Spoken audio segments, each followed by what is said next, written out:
আসসালামু আলাইকুম ভিউয়ার্স, আশা করি সকলে ভালো আছেন। তো আজকে আমি দেশি মুরগির বাচ্চাকে সোনালি স্ট্যাটাস ফিড, এই ফিডটা আমি সবসময় তাদেরকে খাওয়ার, এই ফিডটা খাওয়ালে মুরগির বাচ্চাগুলো তাড়াতাড়ি বড় হয় এবং অনেক বাচ্চা। এই ফিডটা আমি একদিন থেকে একেবারে 35 দিন পর্যন্ত, বাচ্চাদের 35 দিন বয়স পর্যন্ত তাদেরকে আমি সোনালি স্ট্যাটাস আসল ফিডটা সবসময় তাদেরকে দিই, কারণ এটা তাদের গ্রোথ বাড়ে, তারা খুব তাড়াতাড়ি বড় হয়। সাধারণত দেশি মুরগি খুব বেশি একটা বড় হয় না, তো তাদেরকে আমি এই ফিডটা সবসময় দেওয়ার চেষ্টা করি। এই ফিডটা দেওয়ার পর কীভাবে খাইতেছি, আর আজকে আপনাদের দেখাবো অনেকে দেশি মুরগির বাচ্চা ছোট বড় চিনে না অনেকে, মানে কোনটা ফিমেল বা কোনটা মেল হবে অনেকে ছোট অবস্থায় চিনে না। আজকে আমি দেখাবো কি কোনটা মেল ফিমেল। তারা কি সুন্দর করে খাবার খাইতেছে দেশি মুরগির বাচ্চাগুলো।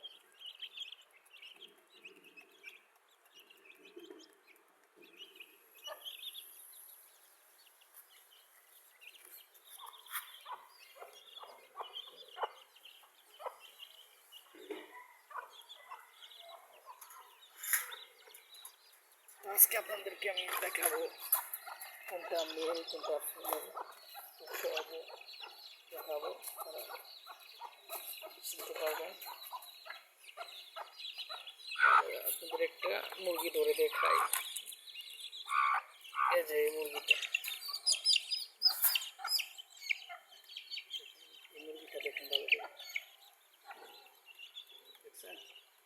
এটা একটা মেল মুরগি, তার চেহারা দেখতে বোঝা যায় এটা মেল হবে।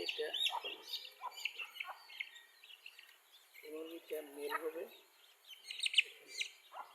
আর দেখেন টিকলি মাথা, টিকলিটা হালকা একটু বড়, এটা মেল হবে মুরগিটা। তো আপনাদেরকে একটা ফিমেল মুরগি আমি ধরে দেখাবো, এটা ফিমেল হবে। টিকলিটা দেখলে বোঝা যায় টিকলিটা অন্যদের থেকে একটু মানে বড়, আর এটা পাখনা দেখলে আরো বেশি ভালো করে বোঝা যায়। আপনারা পাখনা দেখলে বুঝতে পারবেন, পাখনাগুলো দেখছেন উঁচা নিচা থাকবে।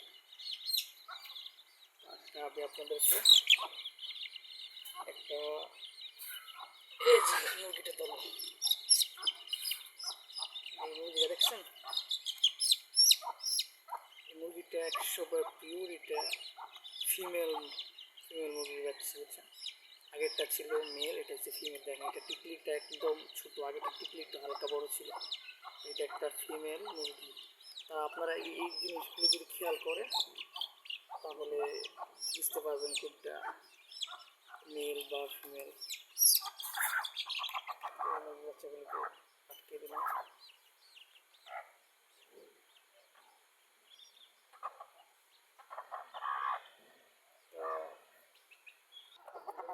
তো ভিউয়ার্স, আপনারা তো আজকে ভিডিওতে দেখালাম কোনটা মেল কোনটা ফিমেল। আপনারা বাচ্চাগুলো, তো এইগুলো মনে করেন ছোটো একেবারে যে অবস্থাগুলো জানান, ধরেন 1-2 সপ্তাহ পরে গেলে তো মুরগির বাচ্চার আকৃতি, তার আকৃতি দেখলে বোঝা যায় কোনটা মেল বা ফিমেল হলে আপনারা এইভাবে মুরগিগুলো দেখতে পারবেন।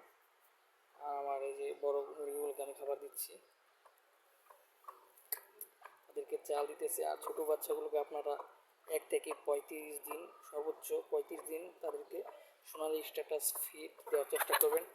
আর তাদেরকে লাইসোবিটের পানি বা লেবুর রসের পানি অবশ্যই দিবেন, তাহলে আপনাদের মুরগির বাচ্চাগুলো অনেক সুস্থ তাজা থাকবে।